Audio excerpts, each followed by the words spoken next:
Bom dia, meus queridos irmãos. Que a graça e a paz do Senhor Jesus seja com todos, seja com você e com a sua amada família. Meus queridos irmãos, nessa série de devocionais sobre a Bíblia, nós vimos várias coisas interessantes. Nós vimos que a Bíblia, ela nos influencia desde pequenos, quando os nossos pais a leem para cada um de nós, mas também ela pode influenciar gerações, ela dá norte a nossas vidas, né? Nós vimos também, meus amados irmãos, que ela é um guia seguro para nossas vidas, que ela pode nos levar ao choro quando nós pecamos, que ela pode nos levar ao riso quando nós vemos promessas gloriosas para nossas vidas.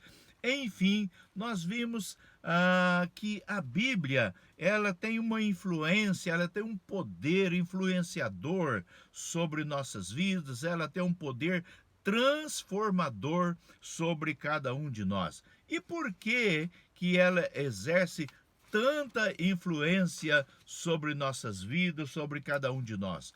Porque ela é a palavra de Deus. A Bíblia, ela é a palavra de Deus. Ela foi escrita por homens, na verdade, mas com um detalhe: escrita por homens inspirados pelo Espírito Santo. Diz assim, lá em 2 Pedro, capítulo 1, verso 20 e 21.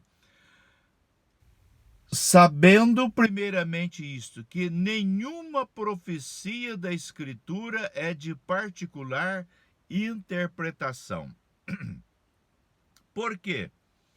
A profecia nunca foi produzida por vontade dos homens, mas os homens da parte de Deus falaram movidos pelo Espírito Santo. Então, na verdade, eles foram inspirados pelo Espírito, eles foram usados como um instrumento para escrevê-la, tão somente como instrumentos, mas na verdade o Espírito Santo quem soprou. A Bíblia diz que Deus soprou. Então essa palavra inspirada dá a ideia de soprada por Deus, não é? Soprada por Deus.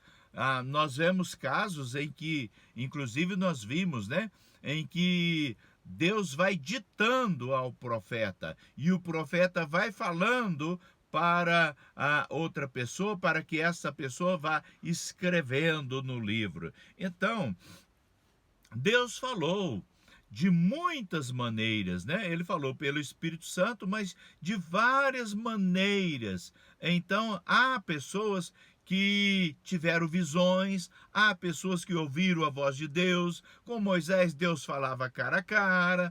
Então, Deus falou, Deus soprou, mas respeitou também a cultura de quem estava escrevendo, né?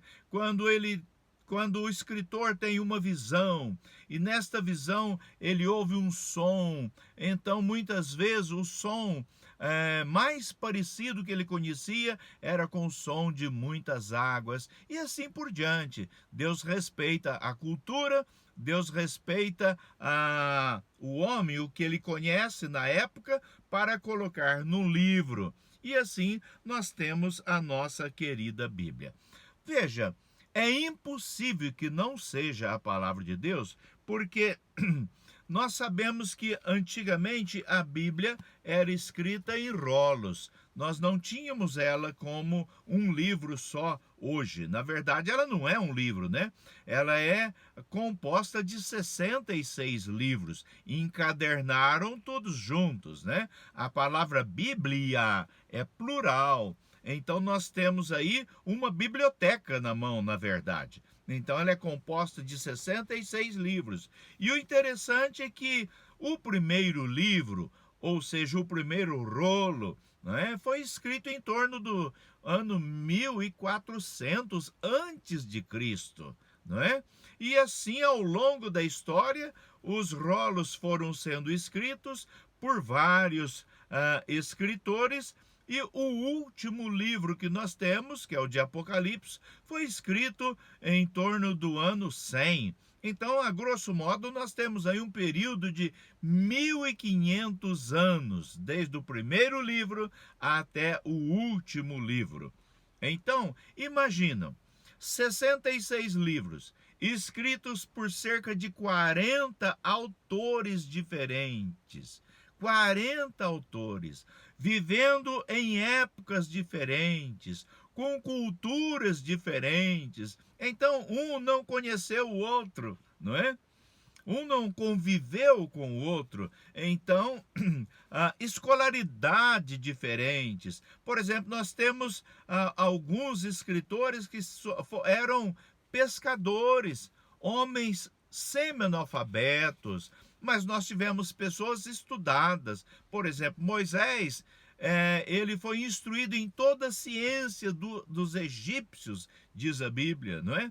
Nós temos Isaías, que era uma espécie de primeiro-ministro. Então nós temos Amós, que era boiadeiro, era cultivador de sicômoro.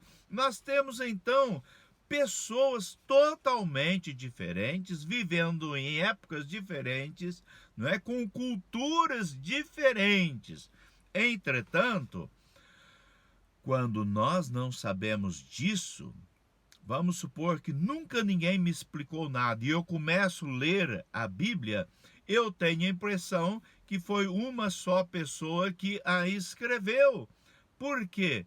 Na verdade, eu vejo uma sequência, eu vejo um concordando com o outro. Então, queridos, e na verdade, o escritor é um só mesmo, é o nosso Deus. Então, queridos, dê ouvido à palavra de Deus, dê ouvido à sua Bíblia, porque ela é a palavra de Deus.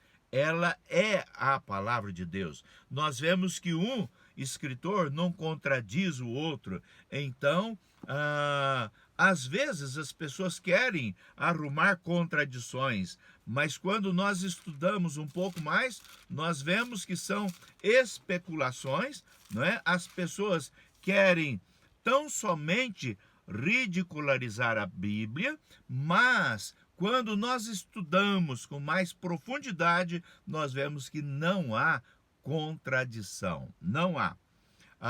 2 Timóteo 3,16 vai dizer: toda escritura é divinamente inspirada, é divinamente soprada e proveitosa para ensinar, para repreender. Então a Bíblia nos ensina, a Bíblia nos repreende quando nós estamos errados, para corrigir. Ela nos corrige, ela nos coloca nos trilhos novamente, para instruir em justiça. Então Deus está preocupado com a nossa instrução e por esta razão nos deu a nossa querida Bíblia, para que o homem de Deus seja perfeito e perfeitamente preparado para boa obra, não é? Então, meus queridos irmãos, nós podemos estar seguros de que a Bíblia é a palavra de Deus. Quando nós estamos lendo, Deus está falando conosco. Então, como Deus fala conosco? Através da Bíblia. Então, separe tempo para ouvir Deus falando com você. Separe tempo para ler a sua Bíblia. Quanto mais você ler a sua Bíblia, mais Deus vai falar com você, mais você estará conhecendo a vontade de Deus. Então, é isso aí, meu querido. Com isso, nós estamos encerrando esta série sobre a Bíblia. Pode ser que voltemos daqui a pouco, né? Mas por enquanto é isso. Depois nós estaremos numa outra série falando sobre outro assunto, talvez sobre a oração, que é por demais importante na nossa vida. Que Deus o abençoe em o nome de Jesus. Tenha um excelente dia, você e sua amada família. Amém.